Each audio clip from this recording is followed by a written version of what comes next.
국민 라디오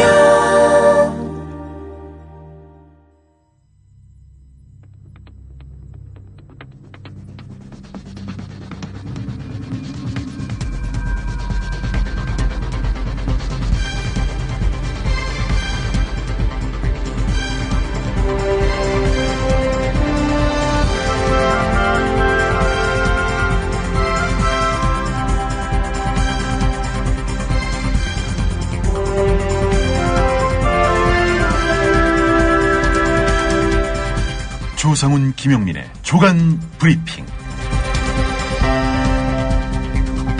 여러분 안녕하십니까, 조상훈입니다. 2015년 1월 23일 금요일 아침입니다. 오늘자 조간신문들 일면부터 살펴보겠습니다. 오늘 조간신문 보면서 관심은 과연 이석기 내란 선동 대법원 판결 어떻게 다뤘을까였는데요. 하나하나 짚어보겠습니다. 먼저 경향신문입니다. 경향신문은 일면 톱으로 뽑지는 않았습니다. 다른 기사를 뽑았는데요. 복지 증세 논의, 지금이 골든타임. 연말정산 사태에 국민 관심 고조, 총선 등 없는 올해가 논의의 적기다. 이런 기사를 일면 톱으로 올렸습니다. 국민일보는 내란 선동, 이석기 유죄 확정, 핵심 쟁점 내란은 모부죄, 아로 실체 인정 증거 부족, 내란 실행 합의도 없어. 이렇게 대법원 선고 내용을 다뤘고요. 동아일보도 이석기 재판을 일면 톱으로 다루지는 않았습니다. 다른 기사가 일면에 올라와 있는데요. 헤드라인으로요.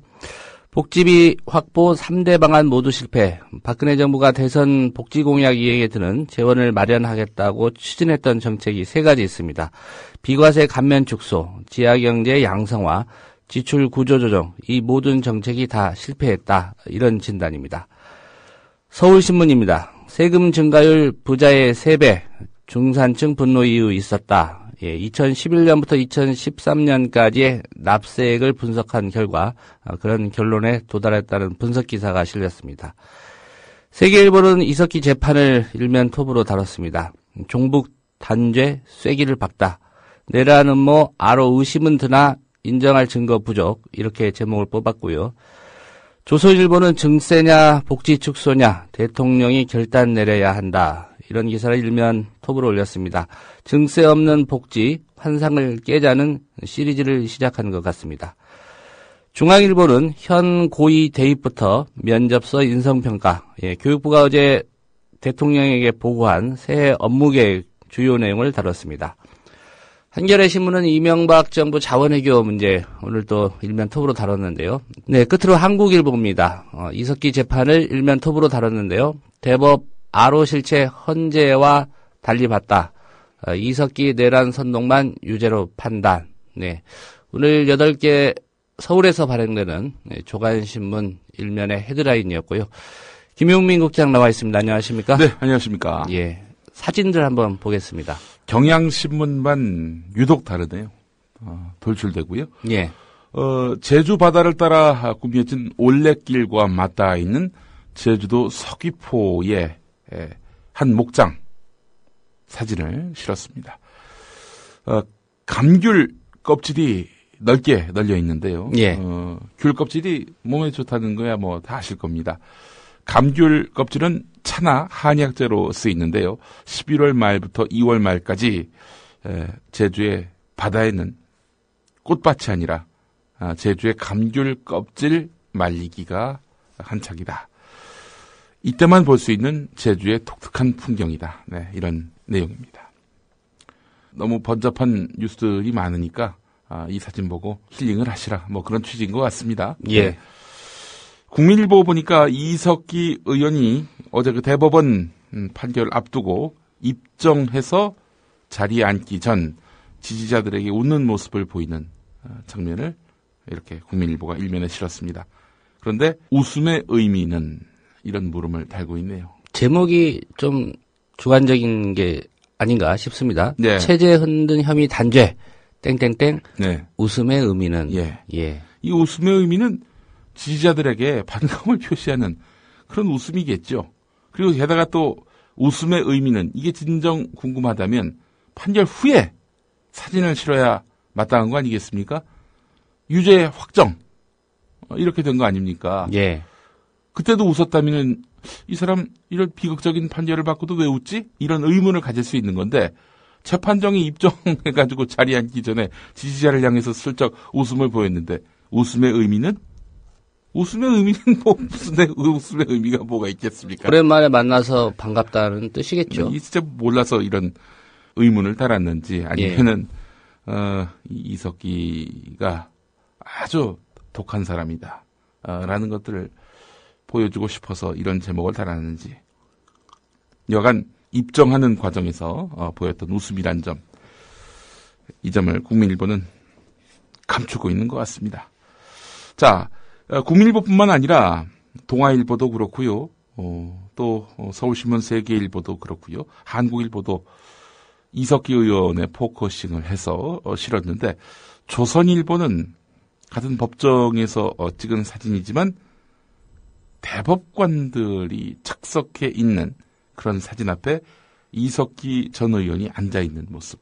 그러니까 풀샷을 이렇게 사진으로 해가지고 일면에 실었습니다. 예. 이게 무엇을 의미하는 것일까요? 다른 신문은 이석기에 초점을 맞췄고 조선일보는 판사들에게 초점을 맞춘 거지요. 판사들에게 초점을 맞춘다는 건 뭡니까? 법원의 권위 앞에 이석기가 단죄를 받았다. 이런 것들을 시사하기 위한 거 아닐까요? 예, 조선일보의 사진은 그러했습니다. 중앙일보를 보겠습니다. 중앙일보는 독특합니다. 차두리 선수가 보이고요. 누워있는 선수가 손흥민 선수인가요? 예. 예. 한국 축구대표팀이 우즈베키스탄과의 아시안컵 축구대회 8강전에서 연장 후반 14분에 쐐기를 박는 추가골을 넣은 손흥민의 모습, 여기에 열광하는 차두리의 모습. 예. 차두리 선수가 이제 도움을 줬죠. 네. 예. 도움을 주고 슛을 날린 두 손흥민 사람. 선수가 이제 넣었기 때문에 예. 예, 둘이 좀 기쁨을 나누고 있는. 예. 중앙일보는 독특하게 이 축구 경기 장면을 실었습니다. 경향신문과 비슷한 의도가 아닌가 싶습니다. 예, 그렇습니다. 답답한 뉴스들만 가득한데 이 뉴스 보시고 용기를 얻으시라 뭐 그런 의미인 것 같습니다. 예, 일면 사진은 이러했습니다. 조상훈, 김용민의 조간브리핑 광고 듣고 오겠습니다. 여기는 아름다운 물의 도시 여수. 마음으로 보고 들으며 나만의 느낌표를 찾아간다. 몸과 마음이 쉬어가는 곳, 우리를 살맛나게 하는 곳, 아름다운 여수로 오세요. 삶이라는 여행이 더 행복해집니다. 포털 검색창에 여수시를 검색하세요. 부장님, 대리운전은 뭐 부를까요? 아, 대리운전 블랙박스 주는 1800-6606 대리운전이 있지 않은가? 아, 20회 이용시 블랙박스를 주는 1800-6606 블랙박스 대리운전이요? 그럼 검색창에 블랙박스 대리운전을 검색해보게. 홈피에는 다양한 상품들도 있다네. 저기 부장님, 블랙박스 대리운전에서는 국민TV에 후원도 한다면서요. 자네도 블랙박스도 주고 후원도 하는 1800-6606 이용하게. 역시 대리운전은 1800-6606. 대법원 선고 후 변호인들은 공안 통치에 날개를 달아준 판결이라며 강하게 비판했습니다. 그동안 내란 성동 축제를 꺼내 휘두른 역대 대통령은 박정희, 박근혜 두 명뿐이었습니다. 어쩌면 유신 정권 대법원 시대 판례를 이렇게 달성할 수 있는지 의문이 아닐 수가 없습니다. 사법부 최고 신급으로서 대법원의 존엄을 지켜주리라는 믿음은 오늘 산산수박이 났습니다. 우리나라의 법치주의의 마지막 보루라는 역할을 오늘 대법원은 다하지 못했습니다. 민주주의와 인권의 가치를 소중히 여기는 국가임을 스스로 부정하는 판결임이 분명합니다. 대법원 판단은 내란 선동은 있었으나 음모는 없었다는 것. 대법원 판결 내용. 이 사건 각 회합의 참석자들이 지하혁명 조직 알로의 구성원이라는 점이 합리적 의심을 배제할 정도로 엄격한 증거에 의해서 증명되었다고 보기는 어렵습니다. 폭력적 방안을 실행하기 위한 추가 논의를 하였다거나 준비 행위를 하였다고 볼 증거도 확보되지 않았습니다. 내란 범죄 실행의 합의를 하였다고 보기는 어렵습니다. 여기에 상반됐던 헌법재판소 판단.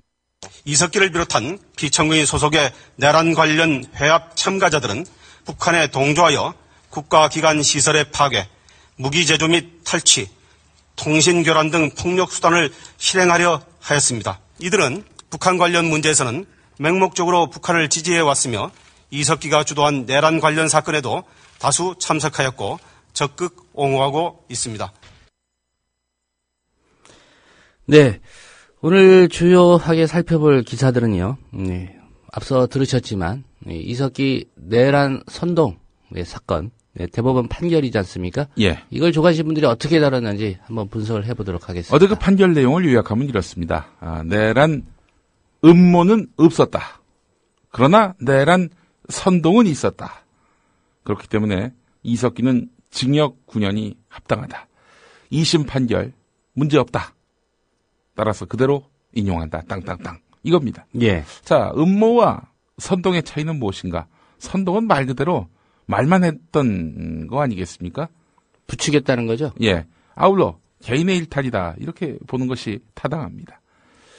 자, 그런데 음모는 뭐냐? 이런 선동은 뭐 너무나 당연한 것이고요. 선동에 뒤이어서 실제로 내란을 실행하기 위한 준비, 움직임이 있었느냐 하는 점입니다. 근데 그건 없었다는 겁니다. 아로의 실체 자체가 없다. 조직 자체가 없다. 이런 겁니다. 자, 그런데 말이죠. 며칠 전 헌법재판소는 아로의 실체가 있어서 이석기 선동에 의해서 통합진보당 차원에서 내란이 획책됐다. 이거 아닙니까? 그래서 이 정당 위험하다. 따라서 없어져야 한다. 라면서 해산하라 땅땅땅. 이렇게 결론을 내렸습니다. 그것도 무려 8대1로 말입니다. 예. 자, 그런데 대법원 사실관계를 다투는 법원에서는 아로의 실체가 없다. 내라는 뭐가 없다. 이렇게 밝혔단 말이죠. 이걸 인정했단 말이죠. 그렇다면 통합진보당 차원에서 내란에 가담한 사실이 없다는 것이 사실관계로 이제 정리가 된 겁니다. 자, 그런데 헌법재판소는 대법원 판결이 나기도 전에 아로는 있고 내란 음모는 있다. 따라서 통합진보당은 없어져야 한다. 땅땅땅 이렇게 났단 말이죠. 순서가 바뀐 거 아니냐 이거죠. 대법원이 먼저 판결을 하고 그 다음에 헌법재판소가 통합진보당을 없애든지 말든지 그렇게 결정했어야 하는 건데 대법원 판결도 나기 전에 헌법재판소가 예단을 하고 이렇게 통합진보당을 없앴단 말이죠. 만약에 대법원 판결이 먼저 났다. 그러니까 내란 음모는 없었다. 이런 판결이 나온다면 헌법재판소는 통합진보당을 없앨 근거가 없는 겁니다. 왜 그랬을까요? 헌법재판소가? 글쎄 말입니다. 오늘 경향신문 저하고 이름이 같은 김용민 화백이 그린 김용민의 그림마당을 보니까 박한철 헌법재판소장의 얼굴을 시루떡으로 만들어버렸습니다. 그러니까 대법원 판결 때문에 헌재의 면이 안 서게 됐다. 뭐 이런 의미겠죠. 떡이 됐다 이런 얘기죠. 예. 예. 이러면 내가 뭐가 되는 거냐. 예. 헌재가 혹시 대법원의 기류를 감지하지 않았을까라는 예. 그러니까 합리적 의심을 배제할 수가 없습니다. 예. 사실관계를 따져보면 2심 결과대로 내란 음모는 없었다. 이렇게 날 것이 분명하고 그렇게 되면은 그런 판결이 나고 나서 통합진보당을 없애야 하는데 해산하기는 부담스럽고 예. 그래서 선수를 쳤다? 아니 이러면은 헌법재판소가 있을 이유가 없죠. 헌재가 어제 대법원 선고 후에 이제 내놓은 입장 중에 요지가 이거였죠. 예. 대법원은 뭐 형사 재판 심리 절차를 밟는 거고 네. 헌재는 민사 재판 절차를 밟기 때문에 예. 판단이 다를 수 있다. 네. 이게 이제 헌재의 입장이었는데요. 예. 그래서 경향신문은 일면에서 두 최고 법원이 같은 사건 같은 혐의에 대해서 다른 판단을 내린 것이어서 논란이 일고 있다. 이렇게 서두에 평가를 하고 있습니다. 예. 대법의 아로 실체 부정. 아로란 실체 자체가 없다. 이렇게 부정한 것. 이것이 바로 헌법재판소의 통합진보당 해산 결정의 정당성을 흔들고 있다라는 얘기입니다. 예. 경향신문은 그러하고요. 자, 국민일보는 어떨까요? 웃음의 의미는 이 사진과 함께 뽑은 제목은 내란 선동 이석기 유죄 확정입니다. 핵심 쟁점 내란 음모는 무죄. 이거는 소제목으로 들어갔군요. 예. 사실은 진정한 헤드라인감은 최고법원 사이의 의견 충돌.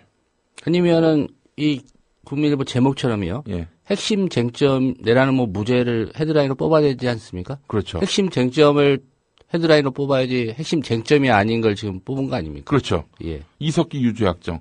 1심, 2심에서도 이석기 전 의원에 대해서는 유죄 판결이 났기 때문에 새로운 사실이 아닙니다. 그렇다면은 최고법원, 헌법재판소하고 대법원 사이에 한 사실, 한 사건을 놓고 전혀 다른 견해가 노출됐다. 이 점을 제목으로 뽑아야 될 텐데 국민일보는 이석기 유죄에 무게를 실었습니다. 역시 동아일보도 마찬가지입니다. 대법원 이석기 체제전복 내란 선동 이런 제목을 뽑고 있네요. 서울신문 역시 내란 선동 유죄로 끝난 이석기 이런 제목을 달고 있습니다. 예. 자, 서울신문의 경우는 날개를 단 공안 이런 부가 기사가 또 있는데 법무부가 올 핵심 업무로 이렇게 삼았죠. 공안. 옛 통합진보당원에 대한 국가보안법 위반 수사가 계속되고 있는 양상인데 증거 주문한 판결에 내란 막지 말라는 말이다.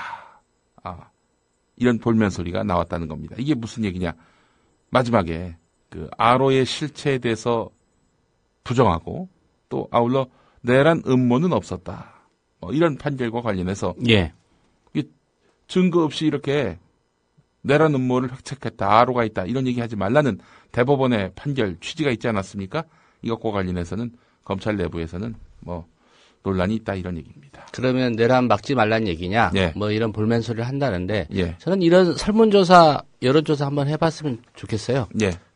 지금 이 시점에 대한민국에서 내란이 일어날 가능성이 있다고 보십니까? 예. 과연 몇 %나 그런 생각을 하고 있는지. 예. 권력층의 생각이죠. 그리고 통합진보당이 정당 지지율이 5%대였지 않습니까?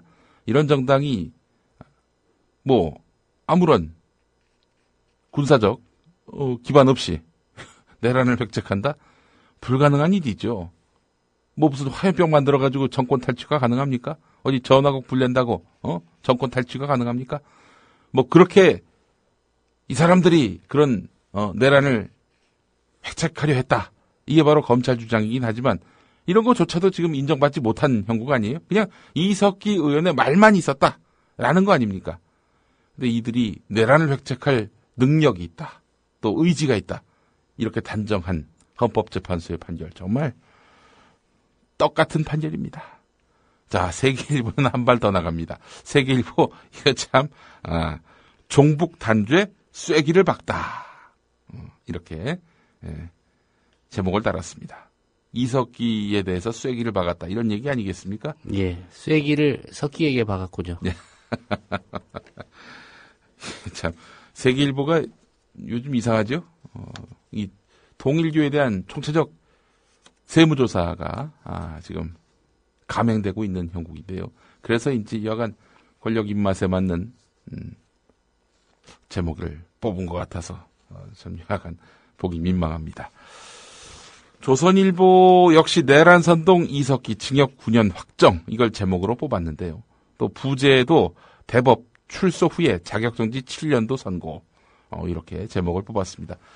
헌법재판소와 대법원의 판결 취지 이게 충돌한 것과 관련해서는 크게 다루지 않고 있습니다. 예. 어째 이게 소제목으로도 다룰 필요가 없는 사안인지 조선일보 편집진에게 의문을 갖지 않을 수가 없습니다. 다만 오면으로 가보면 신영철, 민일영, 고영한, 김창석은 내란 음모 유죄, 이인복, 이상훈, 김신 3명은 내란 선동도 무죄.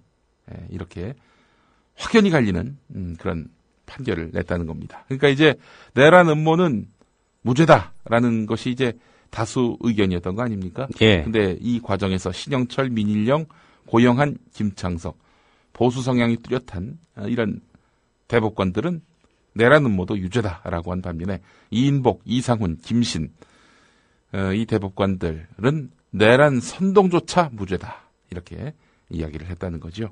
예. 반대 의견을 냈지만 어쨌든 다수 의견이 이제 판결로 확정이 된 거죠. 네, 그렇습니다. 소수 의견인 거나 다름없는데 의견이 갈렸다는 얘기입니다. 그러니까 이 이야기는 뭐겠습니까? 내란 음모도 실질적으로 상당히 타당한 판단이었다.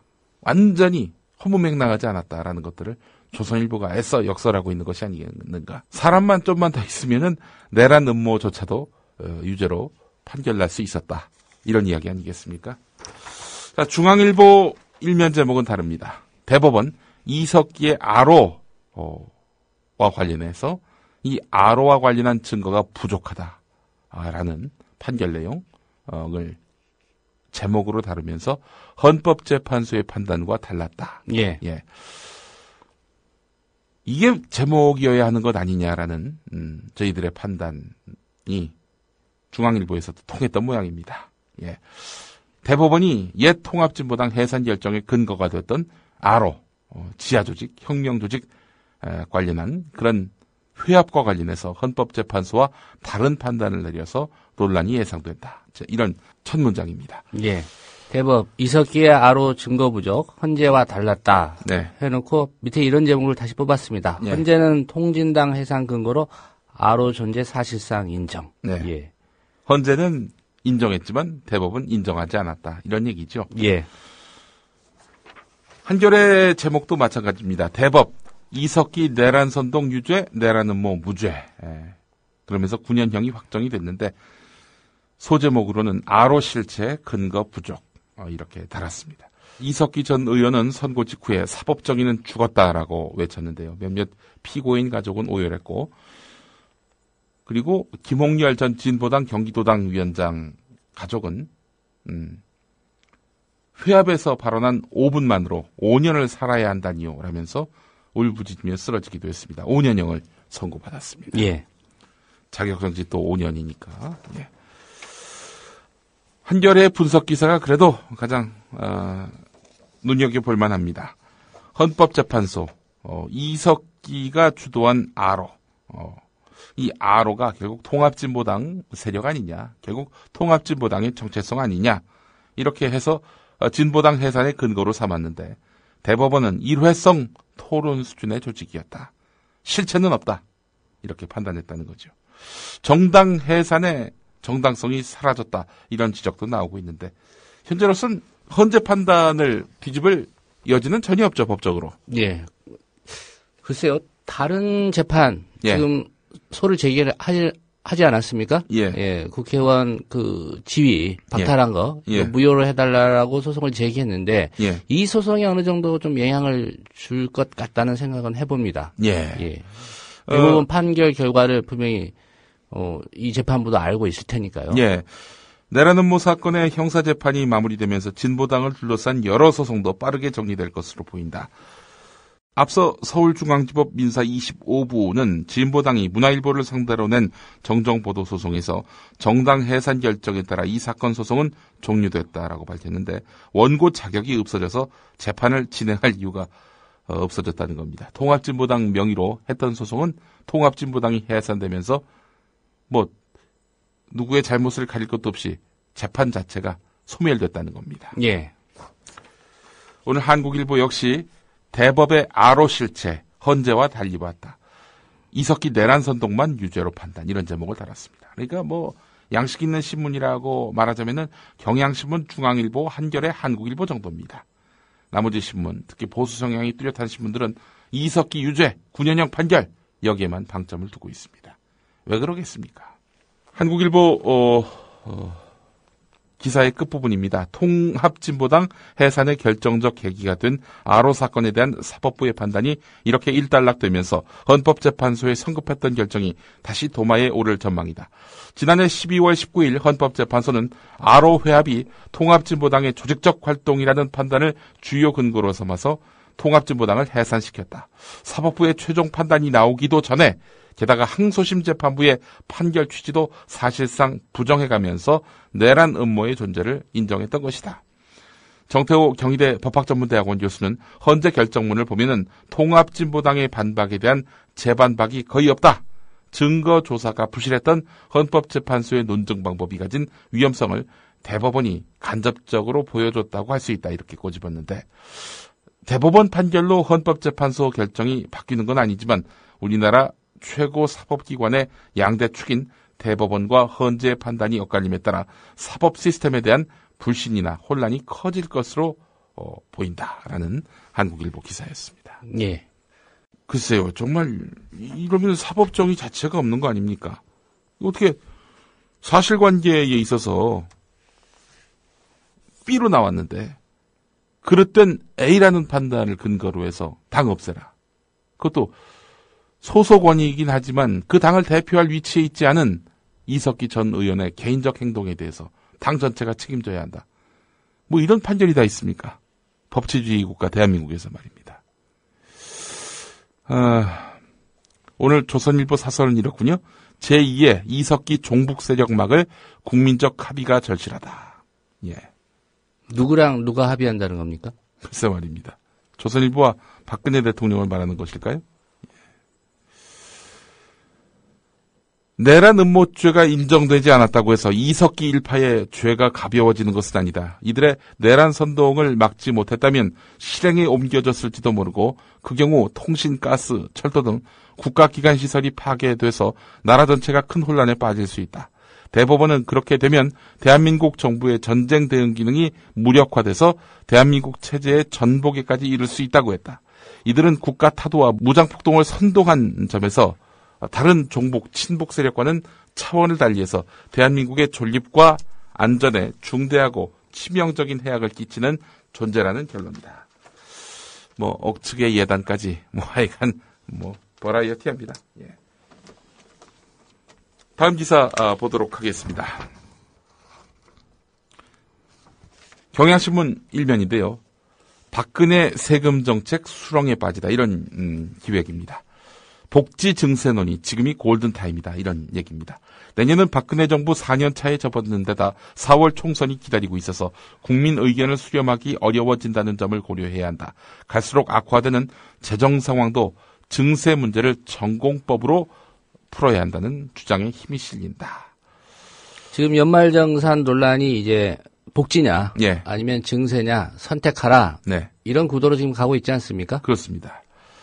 당초 박근혜 정부는 증세와 관련해서 국민들에게 의견을 묻겠다라고 공언한 바 있었죠. 당선 직후에 2013년 중에 조세개혁추진위원회와 국민대타협위원회를 열어서 복지 규모와 세입 확충 방안, 그리고 세입을 확충한다면은 폭은 어느 정도로 할 것인지 이걸 결정하겠다라고 밝혔는데요.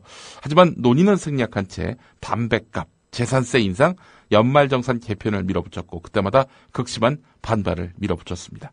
국민 대타협 좋아합니다. 국민 대타협은커녕 연말정산 해보니까 어마어마하게 증세된 걸 확인한 거 아니에요. 뒤통수 친 거죠, 국민을 상대로 말입니다. 유리할 지갑, 즉 근로소득세와 간접세에는 손대면서 법인세와 금융소득, 임대소득 같은 기업과 자산소득에 대한 과세를 미루거나 약화시켜서 월급쟁이들의 불만을 자초했다는 거죠. 법인세, 금융소득, 임대소득, 이게 뭡니까? 부자에 대한 과세 아니에요? 이런 거는 또 하지 않으면서 서민들의 유리할 지갑만 노리고 있으니 국민들의 바닥부터의 그 저항을 부르는 거 아니겠냐 이겁니다. 버락 오바마 미국 행정부의 최근 행보는 대조적이다. 오바마 대통령은 지난 20일 신년 국정연설에서 상위 1%가 부에 걸맞는 세금을 내는 것을 회피할 수 있게 해서 불평등을 초래하는 이런 세금 구멍, 이게 심각한데 이걸 막아야 한다 라면서 부자 증세 추진을 선언했습니다. 복지 증세 논의 이러면은 부담스러워하실 분들이 있을 텐데 이제 서민들한테 거둘 거 다 걷었습니다. 그런 거 말고 부자들한테 제대로 거두라, 이런 얘기입니다. 제대로 걷지 못하는 이유가 뭘까요? 이들이 핵심 지지층이기 때문입니다. 이 지지층에게 밉보이는 그런 정책을 추진할 수가 없는 거죠. 그러니까 부자가 아닌 서민임에서 중산층인 분들, 혹시나 박근혜 대통령이 당선되면 우리의 이익을 대변해 주지 않을까 이렇게 기대하신 분들이 있다면은 이게 철저하게 착각이었음을 이번에 확실히 우리는 확인할 수 있는 것 아니겠는가. 예, 부자들이 핵심 지지층이어서 그렇다는 것보다 더 결정적인 이유가 있죠. 뭡니까? 본인들이 부자니까요. 그렇죠. 그러니까 조선일보, 동아일보가 요즘 아주 거침없이 반발하고 있고요. 또 보수 언론조차도 지금 박근혜 대통령의 추락하고 있는 지지율, 이걸 거의 중계방송하다시피 하는 이유가 뭐겠습니까? 이거 증세 안 된다 라고 저항하는 겁니다. 예. 언제부터 그자들이 박근혜 대통령에 대해서 각을 세웠다고? 그렇지 않습니까? 경향신문 3면을 보겠습니다. 미국의 보수 경제 정책을 쫓는 박근혜 대통령의 증세 혐오, 이런 겁니다. 지금 강석훈, 최경환, 안종범, 이 사람들의 공통점이 뭡니까? 미국 위스콘신대 출신들 아닙니까? 여기가 보수적 경제 관점을 가르치는 모양이죠. 예. 박근혜 대통령의 경제 교사는 바로 이 미국 위스콘신 대학 출신들이라고 하는데, 박근혜 대통령과 정권 핵심 세력의 경제 철학 때문이다, 이런 분석을 내놓는 이들이 있습니다. 기획재정위원회 소속의 한 의원은 박근혜 대통령이 증세를 혐오하는 이유, 예. 이 혐오하는 이유는 증세 혐오를 부추기는 대통령 조언 그룹이 있기 때문이다. 대통령에게 조언하는 그룹이 증세 반대의 이데올로기적 성격이 강한 것 같다, 이런 얘기입니다. 최경환, 안종범, 강석훈, 각각 경제부총리, 청와대 경제수석, 새누리당 정책위 부의장 아니겠습니까? 예. 2007년 대선 후보 경선 당시에 줄푸세, 세금을 줄이고 규제를 풀고 법질서를 바로 세우자 이때부터 보조를 맞춰왔던 인물입니다. 근데 위스콘신 대학의 학풍은 진보 성향이지만 경제학만큼은 보수주의적 신자유주의를 고수하고 있다고 합니다. 그래서 예. 그런 영향을 받고 있다는 건데, 박근혜 대통령의 주요 지지층이 보수층이면서 고소득층이라는 것도 중요한 포인트다. 예, 제가 아까 이야기한 내용을 경향신문에서 또 발견할 수 있네요. 박근혜 대통령이 증세에 대해서 트라우마가 있다는 관측도 있는데, 아버지인 박정희 전 대통령이 재임 당시에 부가가치세를 도입했다가 이듬해인 1978년 총선에서 당시 야당인 신민당에게 사실상 패했는데, 독재와 부가세 도입에 대한 불만이 부마 항쟁을 불러왔고, 이것이 12.6 사태의 도화선이 됐다는 그런 분석입니다. 유종일 KDI 국제정책대학원 교수는 부친이 결국 부가세 인상 때문에 그렇게 된 거다라는 생각이 강하게 주입되어 있는 것 같다라고 말을 했는데, 그래서 간접세 올리고 스물스물 서민들한테 세금 걷고 담배세 잔뜩 올려가지고 그렇게 해서 또 세수 채우고, 그건 증세 아닙니까? 그거야말로 국민을 기만하는 거라고 국민들이 받아들이면은 더 큰 정치적 위기를 초래해야 하는 거 아닐까요? 지금 지지율 추락하는 거 보십시오. 지금 30%대도 위험하다라고 하는 거 아니겠습니까? 예. 물론 MB 때도 30%대가 무너진 여론조사도 한번 있었습니다. 그러나 그는 정권 초였고 촛불 시위라는 전대미문의 상황이었고요. 또 사과하고 미국산 쇠고기의 연령 이거에 대해 제대로 감독하겠다라고 선언한 직후에는 금방 회복이 됐습니다. 그러나 지금 정권 중반기로 접어들었단 말이죠. 또 중대한 지지층 이반, 그러니까 영남 또 50대 이상 이들의 지지층 이반 현상이 나타나고 있기 때문에 이 30%대가 무너질지 모른다는 이런 징후는 이명박 때와는 확연히 다른 거죠. 예. 게다가 이게 또 증세에 따른 서민들의 분노라면은 이거 출구를 찾기 힘들 겁니다. 예. 박정희 전 대통령 때문에 증세 트라우마가 있다. 글쎄요. 연관성을 있다고 볼 수도 있겠지만. 예. 좀 지나친 연결이 아닌가 싶기도 합니다. 근데 이제 증세를 했던 정권들이 민중의 저항을 초래했던 일들이 상당했습니다. 근데 사실 증세를 전혀 해서는 안 된다라는 이야기는 아니고요. 이게 말하자면 부자들이 저렇게 잔뜩 부를 쌓아놓고 있는데 서민들만 뜯는 이런 국면에서 서민들을 상대로 한 증세, 이 상황은 어마어마한 저항을 부를 수 있는 유증기 같은 그런 상황이란 거죠. 불을 딱 켜면, 라이터를 켜면 바로 터지는 유증기가 가득한 상황이다라고 말할 수 있다는 겁니다. 동아일보 일면을 가보겠습니다. 여긴 역시 복지수술 이야기하고 있네요. 비과세 감면 축소, 지하경제 양성화, 지출 구조조정, 이렇게 해서 세금 안 걷고 복지비를 확대하겠다. 이게 박근혜 대통령 구상 아닙니까? 비과세 감면을 축소한다. 지하경제를 양성화한다. 지출 구조조정을 한다. 이렇게 해서 어마어마한 복지비용을 확보하겠다. 이런 약속들을 해왔는데 이런 3대 재원조달 방안 모두 실패했다는 동아일보의 분석이 있습니다. 복지를 하지 말 것이냐 혹은 아예 증세할 것이냐 모두 다 올려놓고 이제 선택할 때다라고 얘기하고 있는데 증세 공론화로 가자는 취지는 아닌 것 같습니다.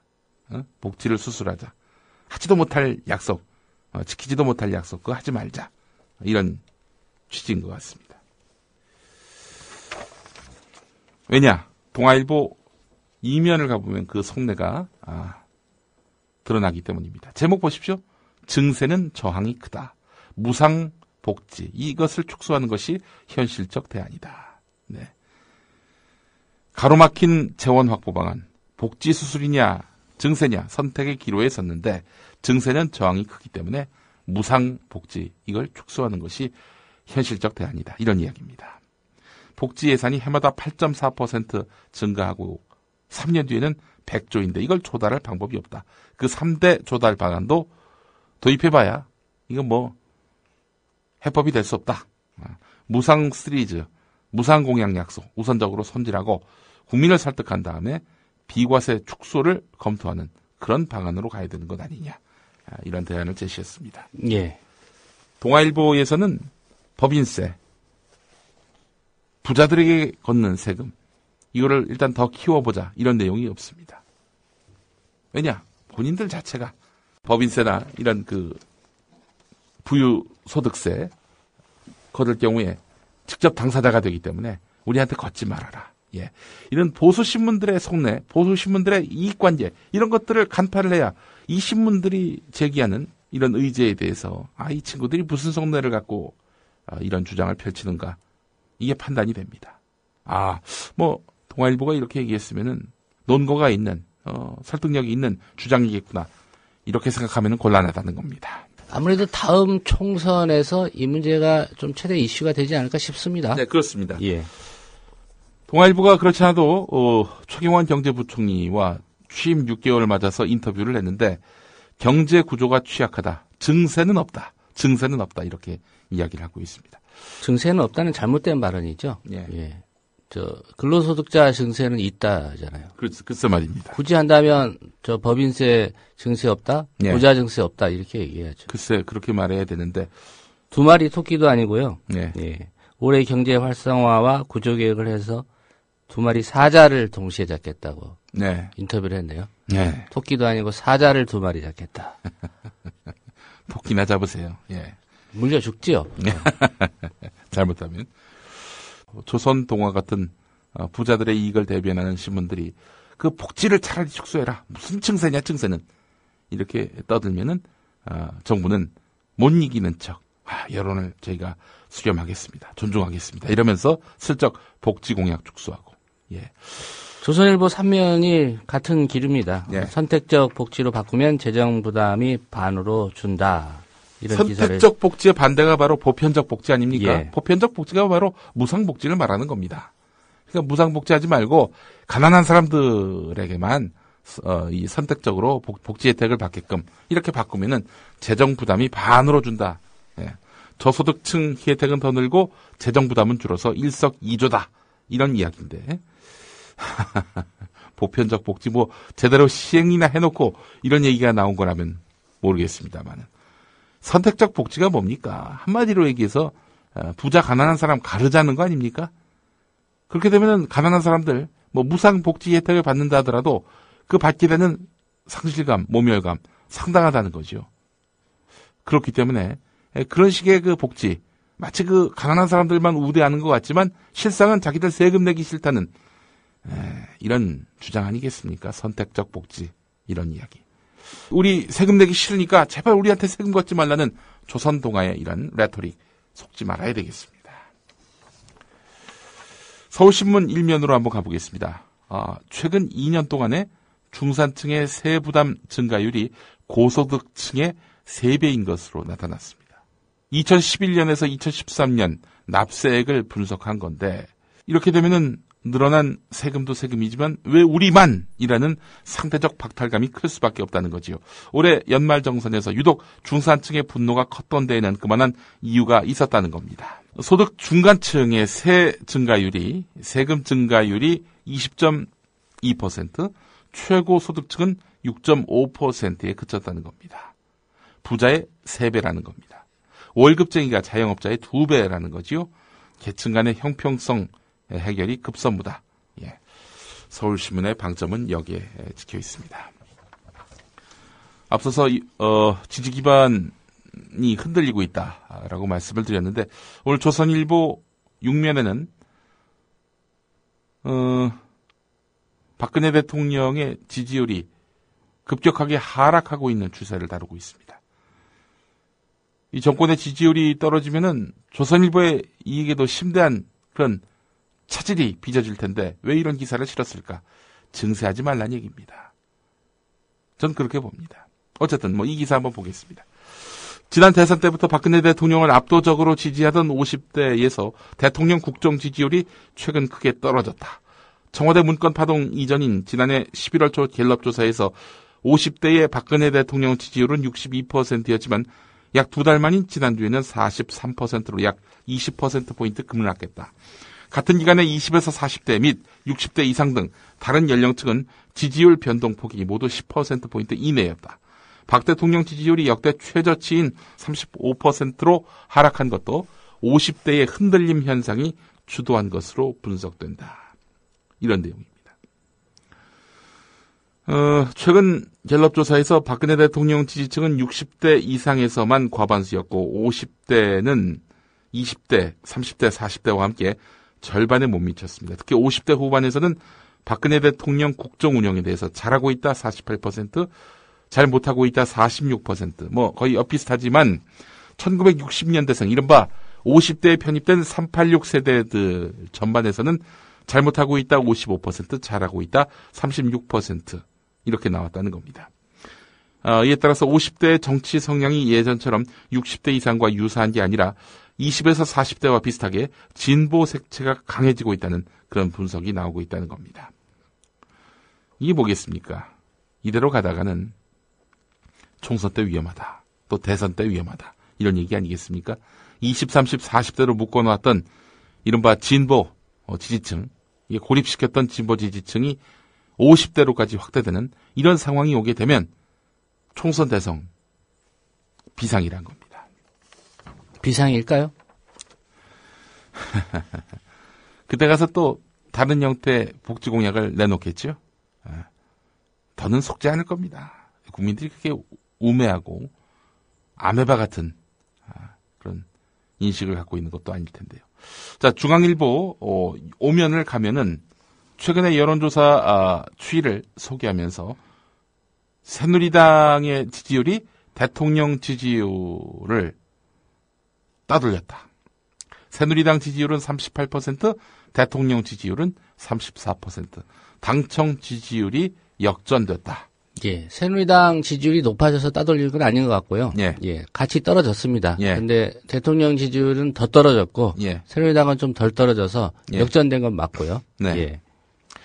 우리나라의 급속한 인구 노령화 때문에 보수 정당이 진보 정당에 대해서 구조적으로 우위에 있다는 것이 정설이다. 이건 이미 다 알고 계신 구문이죠. 자, 그 배종찬 리서치 본부장은 우리 정치 구조상 박근혜 대통령의 지지층이 대통령에 대해 실망했다고 새정치민주연합 지지층으로 이동하기는 어렵다. 그래서 각종 악재에도 불구하고 새누리당 지지율이 40% 안팎에서 안정된 추세를 보이고 있는 것이다. 이렇게 말했는데요. 명지대 김영준 교수는 이번 연말정산 파동은 당청 관계 변화를 보여주는 사례다. 그동안 청와대가 대통령 지지율에 우위를 기반으로 해서 정책을 주도하고 새누리당이 보조를 맞춰왔다면 앞으로는 당이 독자적인 목소리를 내는 흐름이 강화될 것이다. 이렇게 예상을 했는데 예. 중앙일보가 김무성 대표 사진을 실었군요. 어떤 공장을 찾아서 이렇게 노동자들과 대화를 나누는 장면이 실린 그런 사진인데 역전됐으니까요. 역전됐으니까. 예. 예. 글쎄요. 그런데 김무성 대표가 주도하고 청와대가 말하자면은 추종당하는 그런 상황을 과연 박근혜 대통령이 방치할까? 저는 그렇지 않다고 봅니다. 새로운 공안 드라이브를 통해서 권력의 힘을 보여주기 위해 애를 쓸 것이고요. 그런 와중에 또 당청 사이의 갈등이 빚어질 공산이 상당히 크다. 전 이렇게 예측합니다. 예. 그 상황이 김용민 국장이 원하는 상황 아닙니까? 아니, 예측을 그렇게 한다고요. 예. 아니, 저는 박근혜 대통령 전문가입니다. 그분의 속을 들여다보다시피 하는 그런 통찰력을 갖고 있다. 이렇게 생각을 합니다. 예. 진담인데 이렇게 농담으로 받아들이시니 참 민망합니다. 예, 농담으로 받아들이겠습니다. 국민일보도 박근혜 대통령 지지율과 관련된 기사를 실었죠? 예. 국정 동력의 마지노선인 30%도 위협을 받고 있다. 예. 리얼미터 자료인데요. 1월 20일부터 21일까지 전국 성인 1000명 여론조사한 결과인데 긍정평가 33.2, 부정평가 58.8. 예. 어이구, 상당하네요. 거의 부정평가가 2배 가까운 그런 수치입니다. 앞으로 이 30%대까지 무너지게 되면은 이건 정말 충격적인 그런 결과가 될 텐데 말이죠. 예. 수도권 경기 인천 네. 다 났고요. 네. 주목하기에 부산, 경남, 울산도 긍정평가가 38.4고 예. 부정평가가 52. 대구, 경북 역시 긍정 40.7, 부정 43.7. 역전됐습니다. 예, 그렇습니다. 예.